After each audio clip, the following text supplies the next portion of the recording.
Hi, guys. How are you? It's good to be back this week. I hope everybody has had a great week. And thank you for joining me for another episode of the Mother Delamort Show. So, we're going to wait for everybody to file in and get comfortable. We've got a really interesting episode and content tonight, and something that you really haven't heard probably a lot about.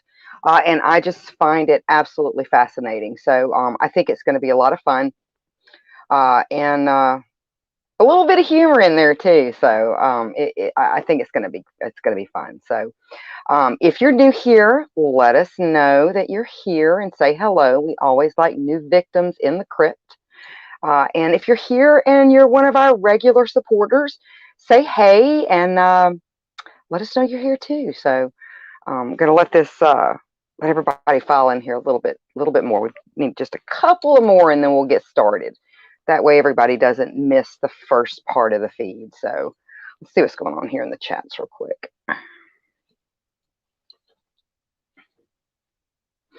So we got a bunch of people in here already. So hi, Calvin. How are you? Hi, Damon. Hi, Tyler. Hi, Dom. How are you? Hi, Lacey. I hope everybody is doing well. We are doing really good. Oh my goodness. So, kind of a side note, just to chit chat a little bit before we actually get started. I watched what was it? Greenland tonight. If you have not caught it, it's in Redbox. It was really, really good. If you like the like dystopian, like end of the world type movies, it was really, really good. I really, really liked it. So grab it on Redbox, or if I'm not sure if it's on Prime or on demand yet, but it was really good. I really, really liked it. So, okay, so we're going to go ahead and get started. And for anybody that is just coming in, what we're talking about tonight is both a merment, and yes, it sounds kind of funny, but you're going to know what it is as soon as we get to talking about it if you don't already know what a merment is. We're also going to be talking about it does seem to be very particular to Great Britain and England, but we're going to be talking about the screaming skulls, or as they're referred to as the heads of the household. So, so human bones have long held a place of fear and worship and power throughout history and culture, eventually manifesting within the horror genre of the 20th century. So we all know human bones, especially the skull, has always been something like it, like it's saying, to fear, to worship. Ancient cultures thought that, if they collected the skulls of their enemies, they would somehow, be granted their power and things like that. So the actual history of the skull goes way back, but the screaming skulls do seem to be very particular to the British Isles. So, and then what we're going to talk about too is, like I said, a merment.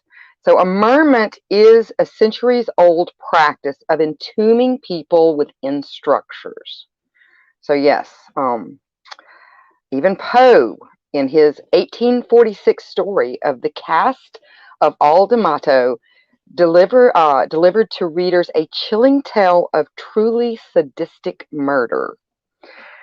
Poe's piece tells a story of a man recounting to a friend how he had his revenge on a former acquaintance by luring him into the catacombs with the promise of a highly prized cask of wine. Now, the story's narrator then describes how he chained his enemy to the wall and proceeded to seal him into his tomb with bricks and mortar, leaving him to die a miserable death within. Now, most attribute this practice as a means of punishment, which have no doubt it was. However, immunement entirely, it has an entirely even more darker history that goes into like ancestral worship and some of the practices that they would do. Now, during the Middle Ages, a time of extreme superstition, people used to immure children into the foundations of new buildings as a sacrifice so that the building wouldn't collapse. There are many cases of churches, castles, and even bridges, and I believe, if I'm not mistaken, London Bridge is one of those, where the bones of little children have been found within the walls of these constructions. Also known as founder's sacrifice or builder's rites, it refers to the practice of burying a human being in the foundation of a new building as an attempt to ensure that it stands. Building a structure was an effort to the spirits and the deities of the land. So, to appease them, you had to offer a sacrifice. In turn, the sacrificed person was transformed by death. They became a protective spirit bound to guard the building that had become their tomb, an idea that some scholars have argued is the root of our modern haunted house theories and tales. Now, stories of foundation sacrifices abound from Great Britain to India to Japan. And in the Balkans, ballads about foundation sacrifices are so renowned that variants of the tale have been embraced as part of a national identity in Hungary, Romania, Serbia, and Greece, among other places. Now, in the days before burglar alarms and CCTV cameras brought us a degree of security, our ancestors had to rely on more natural methods to provide them with a degree of security and peace of mind. So this was kind of their way to do it. And we still see the immurement practices. Now, they have transformed through the ages, but anyone that has owned an old house, and it doesn't have to necessarily be really, really old. We're going to get into some of the things that if you own a very, very old home, pre 20th century, might just be in your walls. But for our, our supporters out there that have restored homes or done some sort of, work and stuff like that on older homes, you might find such things as newspapers, toys, different things outside of what you would think of as like a normal time capsule. These were also forms of immurement, and they were considered to be good luck for the home. So let's see what's going on in the comments real quick, and we're going to get into some of the things, like I said, that you might actually find in the older houses even today. So let's see what's going on in the comments. I'm going to try to keep my finger out of y'all's faces. Let's see. Hi, Susan. How are you? Hey, Tom. Hey, John. Thank you, Susan. Thank you, Lacey. Hi, Raven. Hi, Patricia. Hi, Marianne. How are you? All right. Let's see. Thank you, Roots Bleed Red. Thank you. Hi, mods. How are you guys? All right. Hi, Sykes. Let's see. Yes, thank you for joining us, Susan. It's good having you here as well. And let's see. Lewis says, my dad was a building contractor, building over 110 houses in his life. Exon U images, if he, hold on, I've got my gimbal right here is propping this up. Let's see if I can see what this is. If he did this in his buildings, when he was building, he very well may have, but there are all kinds of stories, all kinds of groups, even here on Facebook that you can join that will show what people have found behind the walls of old homes and things like that. So really interesting stuff, some neat stuff, some spooky stuff too. Let's see. And then Maud says, in the days before alarms, they had screaming kids in the wall. Well, now some of the immurements and the foundation sacrifices were not always done to corpses. They were sometimes done to living human beings. They would be pretty much walled up within the foundation and left to starve. So yeah. Okay, so let's get into some of the things that people that own homes that haven't done a lot of work to them might be looking at your walls a little bit differently after this. All right, so in the medieval centuries, right up to the early 20th century, making their homes safe for their families meant not just keeping robbers and murderers out, but also the power of witches and supernatural forces. This was done by simple drawing protective symbols on rafters, beams, and window sills, or even placing objects within the walls of their homes, particularly cats. Although some accounts claim the cats were walled in alive, examination of recovered specimens indicate post-mortem concealment in most cases. When working on old buildings, it is not uncommon to come across a mummified cat in the wall, or over the door lintels, or under the roof rafters, between the chimney stack and the wall, and under the floorboards. These were the links people went to ward off evil spirits, witches, curses, and disease, or more positively, encourage fertility. Because cats were so readily associated with witches, it would be perfectly normal to take a cat, usually already dead, and place it in a location that was vulnerable to witches entering the home.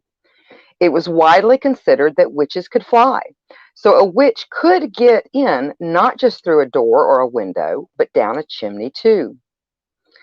Cats were also known to sense ghosts and other supernatural beings more readily than humans, which is why it was believed their presence in the walls of the house helped to ward off such malevolent forces. In addition to protecting against witchcraft, it is possible they were also placed within the walls of the house to scare away vermin in those concealed areas, which does make sense. But all that aside, now and again, you will also come across accounts of an old house in Britain that is home to a skull. These macabre ornaments are not hidden, but displayed with great pride in the houses that they belong to. And these are some specimens of the emermed cats that have been found in walls. So, yeah. So, the writing down of these stories was done primarily during the 18th and 19th centuries when it came to the screaming skulls. Most of the skulls have not yet been dated and their origins are not known. Most seem to be a form of guardian for the house. Located by windows, stairs, chimney stacks, entry points where spirits are said to be able to get into the house, much like the emermed cats. They also kept bad luck out of the house and surrounding land. Not surprising, it was thought that bad luck rushes in when the skull is taken out of the house. Each skull has its own story of its origins and purpose. These stories generally fall under two themes. The first is that the skull is a protective charm for the dwelling and or family that resides there. The second is that the skull has a significant has a significance being where it is, and that dire things will happen should any attempt be made to remove it. These skulls have been of great interest to folklorists and those interested in the paranormal over the years, with all sorts of theories and ideas about the reasons and origins of this behavior being present. Are they really a relic from the days of ancestral worship, or even the supposed Celtic head-collecting cults? Whatever the origins may be, the screaming skulls make for fantastic folkloric ghost stories. Many old houses in England have in their possession a human skull, of which there are superstitions and they are fiercely protective of. Usually displayed prominently to guests, the first records of such skulls date from the 18th century when the field of antiquarianism, having a hard time saying that anyway, began to flourish. So in other words, again, they started to be notated around the 18th and 19th century when there were a lot of people going around and like studying antiques and things like that, um, and kind of keeping track of that. So the houses with these unusual heirlooms usually had a fascinating story of how the skulls came to be there. The date of origin always beyond living memory. The skulls acted as sort of a talisman, and their presence in the house was linked to the resident family, to their family's prosperity and health, and even protected from the supernatural. Were a skull to be removed from its rightful place, however, all hell would break loose.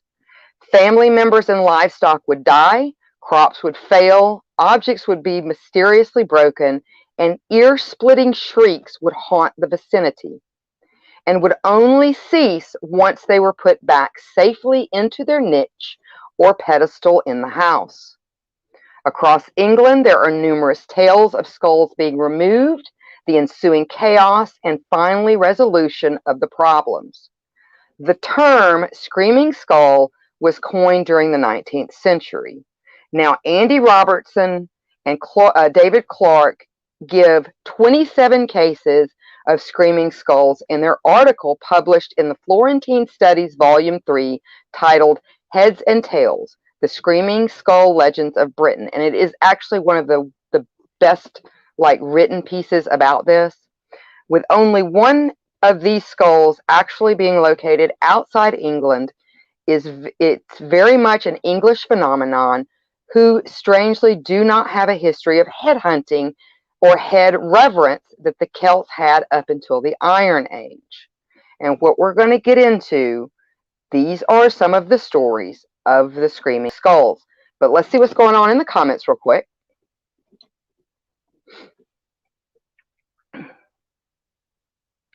And Lewis says, yes, they were. Okay. Hi, Genevieve. How are you? Let's see. And John says, sometimes it costs an arm and a leg to buy a home. Well, it could cost a cat or maybe even a head, depending on where you live. Hi, Richard. How are you? And then Lewis says, love your outfit, by the way. Thank you. Thank you. Thank you. It takes a lot to keep, this girlish glow, this corpseous glow. And let's see. Okay, so Richard says, I wonder who moved skulls in 2020 and this year. Oh my goodness, right? It must have been like some sort of collaborative effort, because the world just went batshit crazy. And let's see. Syke says, I love watching it. So interesting. Well, thank you. I do try to bring you guys some interesting content. It's a little out of mainstream, because some of the mainstream stories, don't get me wrong, are absolutely fabulous. But there's so much out there that is just as interesting, but for whatever reason, it's just not as well known. So, and that's the cool thing about history. You never run out of topics, large or small. All right, so these are the stories, like I said, some of the stories of the screaming skulls. So perhaps the most famous screaming skull of all was at Bedscombe Manor, Dorset, the ancestral home of the Penny family. Azalea Penny was said to have been sentenced to be hung, drawn, and quartered for participating in the 1685 Monmouth Rebellion. It was a plot to overthrow the Catholic King James II. But he escaped to the West Indies.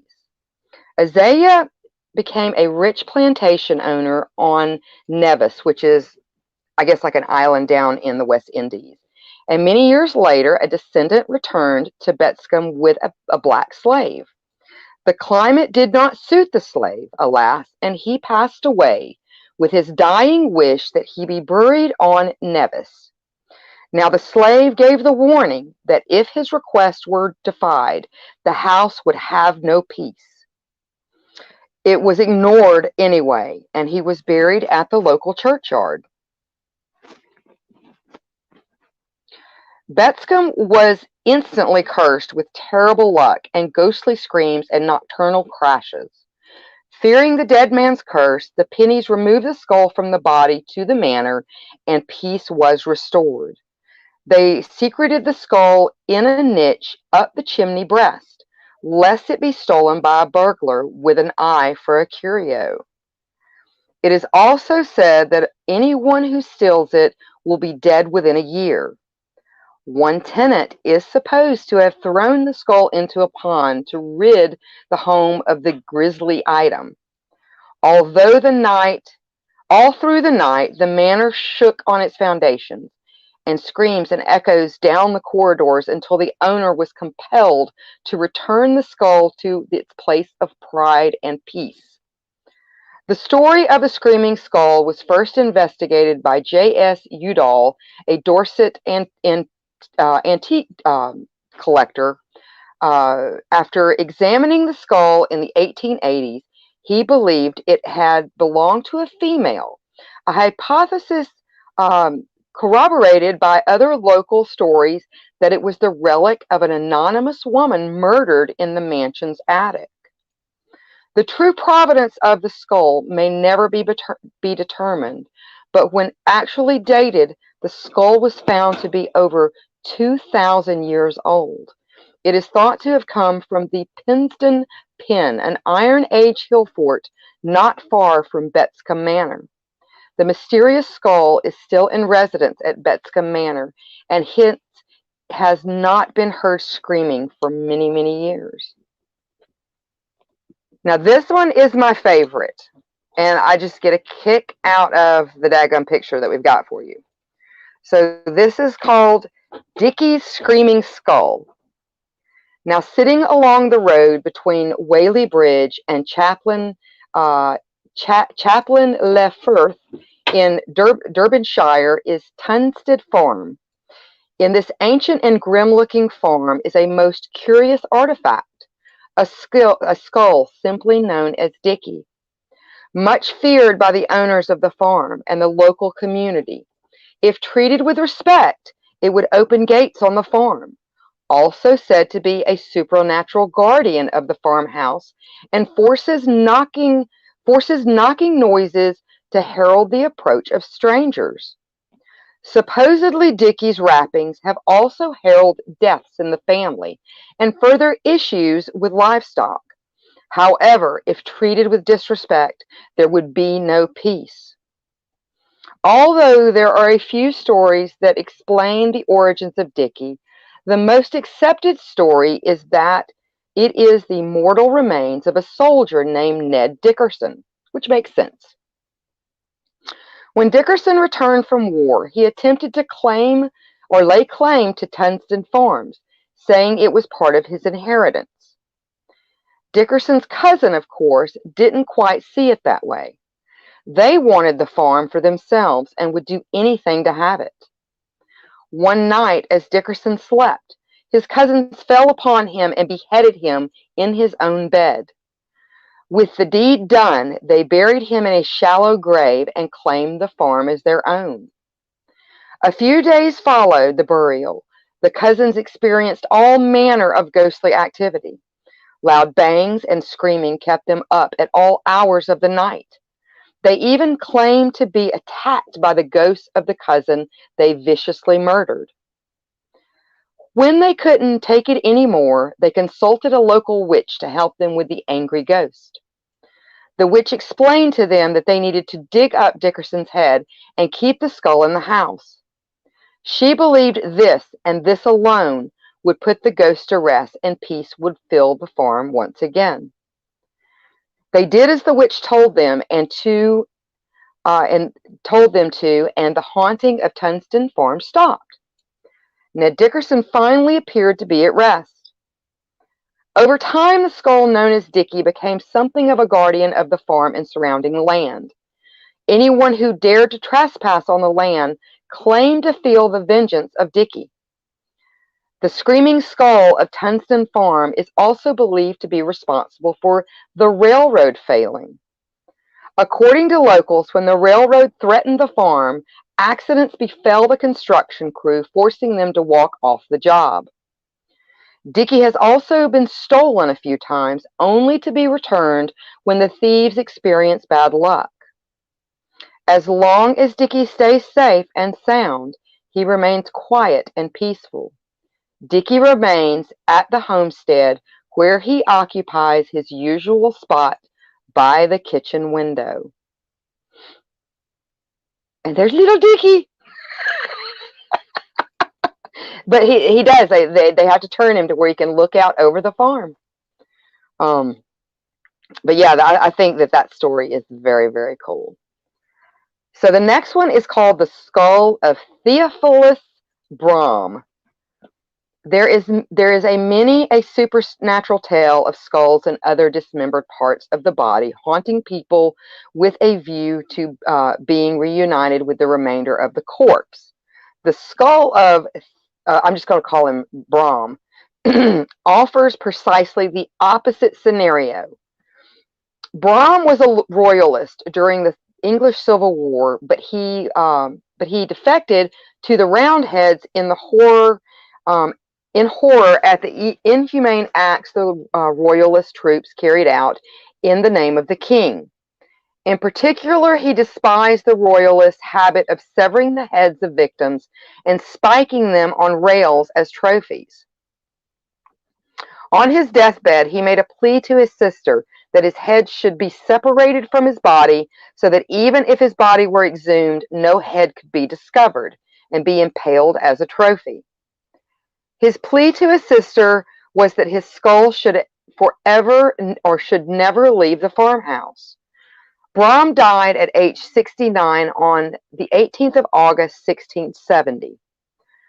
Over the years since that time, several tenants of the farmhouse at Clinton Canron near Yeovil, Somerset, have attempted to remove the skull, only to be plagued by horrid screaming noises until it was replaced. One tenant went as far as to try and have the skull reunited with the body in Brahm's grave, and even secure permission for this. During the attempt to exhume the body, the sexton's spade broke in half, convincing all concerned that this was not in accord with the wishing of the subject of the exercise. The skull was then returned to its home. His tomb can be found within St. James Church, but the skull itself can only be seen by written appointment. So let's see what's going on in the comments real quick, and then I think we're going to go to a real short break. All right, let's see. So John says, yes, the Celts had some kind of head fetish. They cut their enemies' heads off as trophies. Wonder if that's how this started. I don't know. You know, that's something a lot of the like folklorists and historians have contemplated. That it's very, very odd that this seems to be, you know, very particular to the British Isles when there wasn't an overabundance of what they consider the Celtic head cults. But it is fascinating. It really is. And then Damon says that I look awesome for my age. Thank you. Thank you. You know, it's not easy being, oh my goodness, I have completely lost track of my age. I believe that I'm going on 168 maybe. I'm not really sure. But thank you very much. Let's see. And then Richard says mainstream can be boring and overplayed. I like the other stuff. I really do too, Richard. I really do. And then Maud says, Dick Dickerson here. And these cars have got to go. Yeah, wow, they beheaded him. Yeah. Story time with Mother. Thank you, Nicole. And let's see. Richard says, moral of the story is don't take something that isn't yours. Exactly. And then Patricia says, great bedtime story. Hi, Dom's mom. All right. So the next story we're going to get to, well, I tell you what, let's take a short break real quick so that we can do our promo. And I'm going to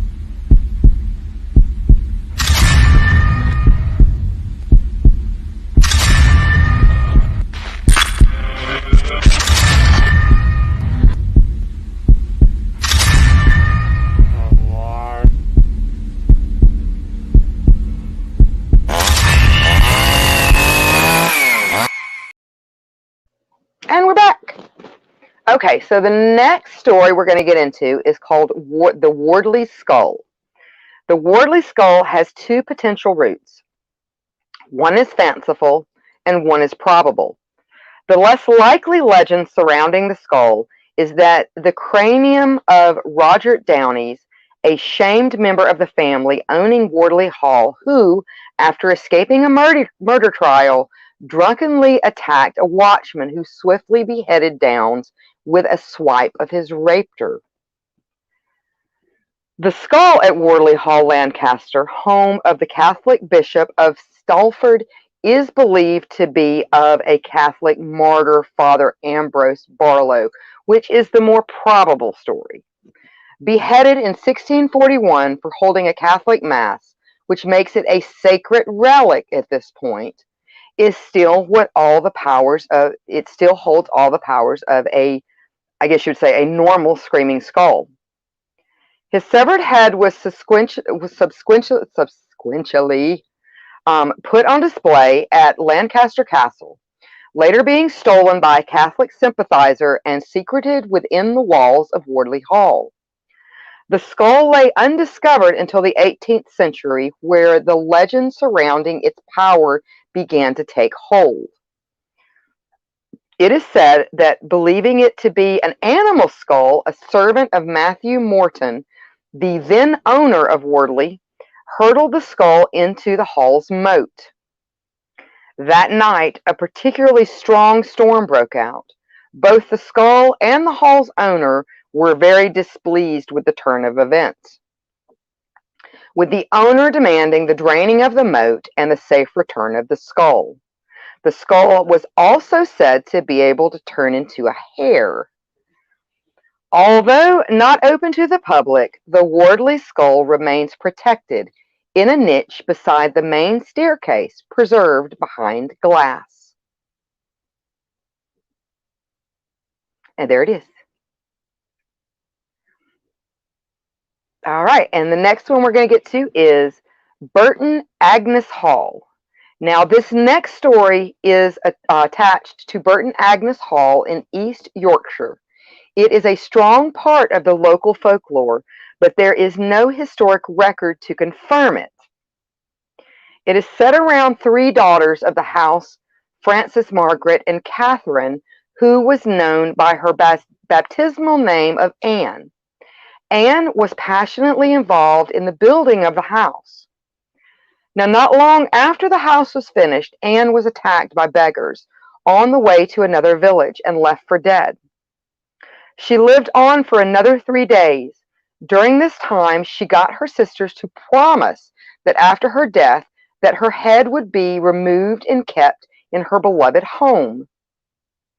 When she died, however, this promise was ignored, and she was buried complete in the churchyard. At the hall, night after night, everyone was kept awake by supernatural disturbances and screams and all sorts of shenanigans. The vicar asked the sisters to honor the broken promise, and her body was dug up. The body was totally intact except for the head, which was reduced to a clean skull. This was taken to the hall, where peace returned. Repeatedly, the skull has been removed from the hall, but then all hell would break loose and it would be returned. Two particular occasions were recorded on what happened when it was removed. The first occasion was when a new maidservant took a dislike to the skull and threw it out of the window into a cartload of manure. The horse pulling the cart froze and would not move, no matter how much they were whipped. It was soon found that the maidservant had done what she had done with the skull. The skull was retrieved from the manure, and the horses moved off at once. The second occasion was when one of the Brompton family buried it in the garden. It is quoted that the most dismal wailings and cries kept the house in a state of disquiet and alarm. It was then dug up and restored to the hall. Annie's ghost has also been seen from time to time in the hall. Sir Henry Boynton, at the end of the 19th century, It is said that the skull was bricked up somewhere within the hall itself. The hall is still owned by the Brompton family and now open to the public. And I think we do have a picture of Brompton Hall. Yeah, beautiful home. Beautiful home. But it's supposedly, the rumor is, it's bricked up somewhere within that home. I think we might finish a little early tonight. I'm not sure. Okay, so the next one is called Colgrith Hall. The last famous Screaming Skull story involves two skulls. It is at Colgrith Hall in Cumbria. The land where the present hall is sitting originally belonged to elderly farmers by the name of Castor and Dorothy Cook. Their land bordered on the land of a wealthy justice of the peace by the name of Miles Phillipson. Phillipson wanted their land to build his new home in Colgrith Hall. The cooks, however, stubbornly would not sell. Phillipson then invited them to feast at his home. On display was a valuable silver cup, and at the end of the evening the cup went missing. A search was made, and it was found to be in the clothing belonging to one of the cooks, where it had been planted by Phillipson. They were arrested and appeared before Phillipson because he was the local justice of the peace. And of course he found them guilty and sentenced them to death.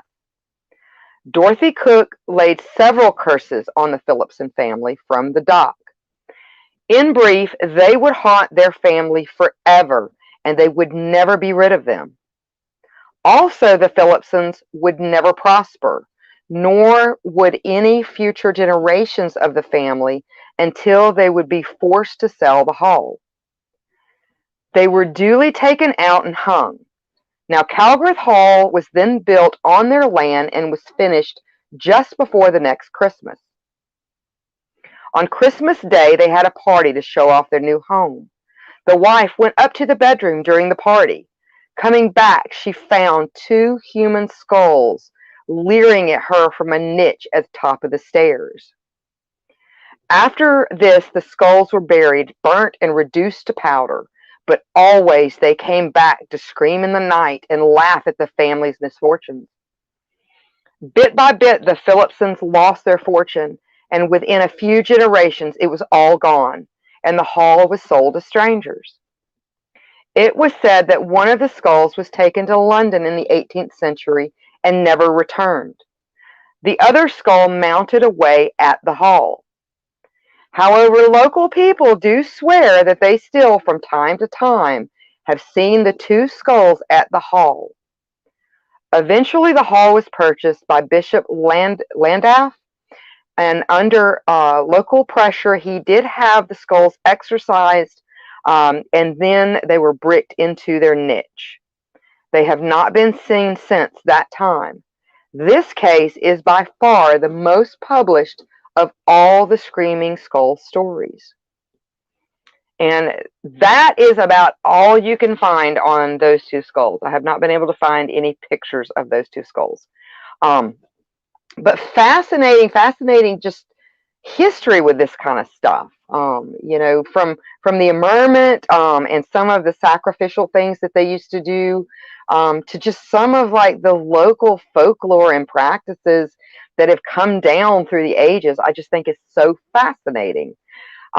So being that we finished up a little bit early, I guess we can have like a chit chat. So anybody want to talk about, questions, anything like that? We'll make a go of it for a little while. All right, let's see what's going on here in the comments. Let's see. So Sykes says the skull sounds a lot like Indiana Jones in the Temple of Doom. Yeah, with the crystal skull, yeah. It does have a lot of those feels. You wonder if, you know, present day Hollywood has taken some just like bits and pieces of a lot of old folklore to put together to make a storyline, but it does. Let's see. And then Nicole says, what kind of redhead, bratty child if I didn't acknowledge my mother? Let's see.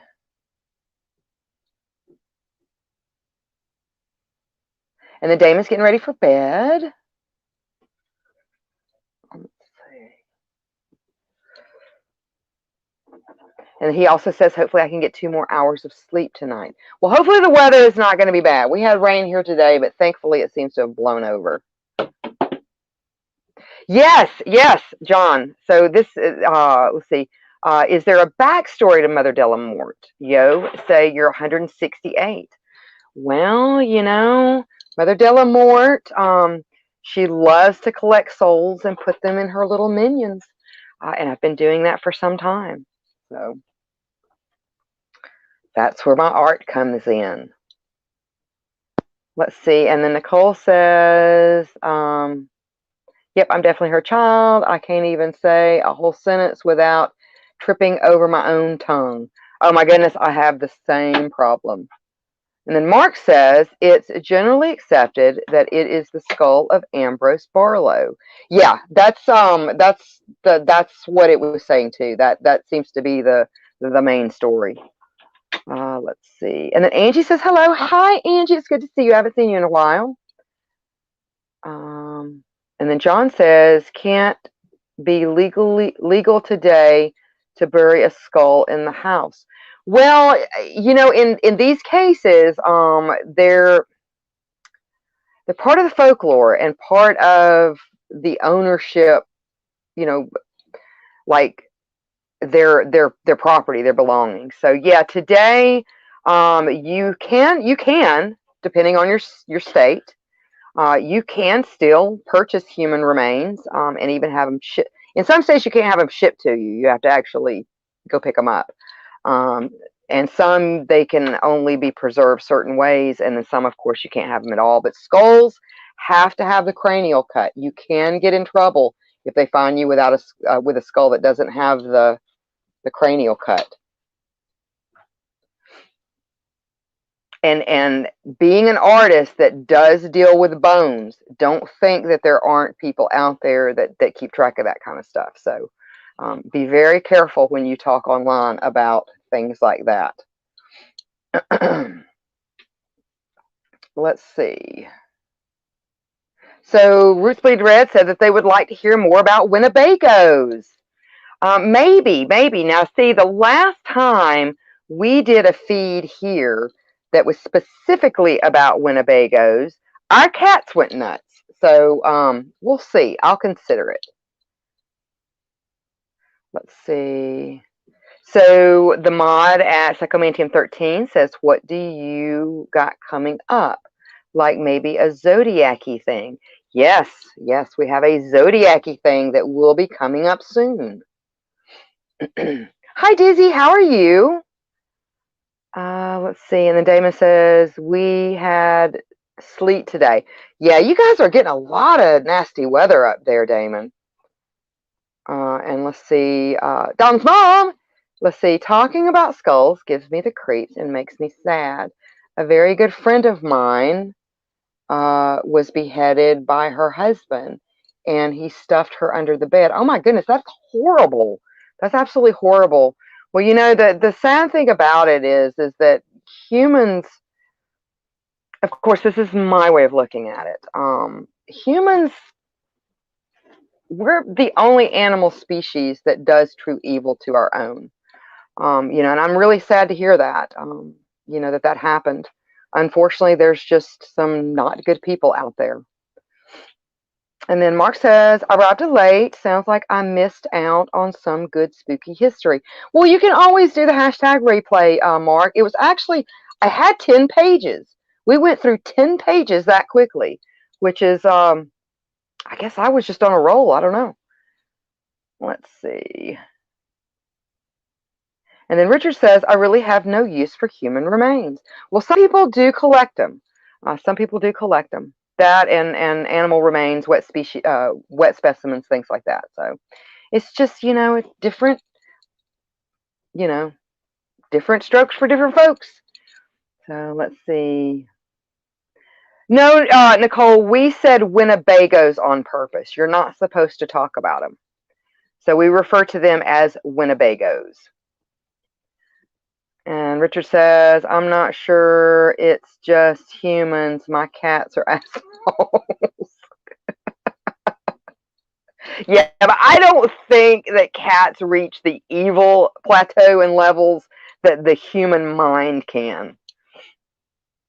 Let's see. I still want it. And then Roots Blade Red says, I still want a tooth ring. I do too. I do too. Bone Lust makes some really fabulous bone jewelry for people that are into that. Let's see. And then Genevieve says, such fun tonight. Well, thank you. I had a blast too. I had a really, really good time, and it was a lot of fun researching that. But yes, we do have upcoming some zodiacal stuff. One of my, I think he's one of the most interesting stories when it comes to particular serial killers, and probably just because we really don't have an idea of who he actually is. So let's see. And then Angie says, can you see my comment, Odd Mother? Let me look. I saw where you said hello. Let's see. Yes, I saw it. I saw it, hon. And I said hello. So hello again.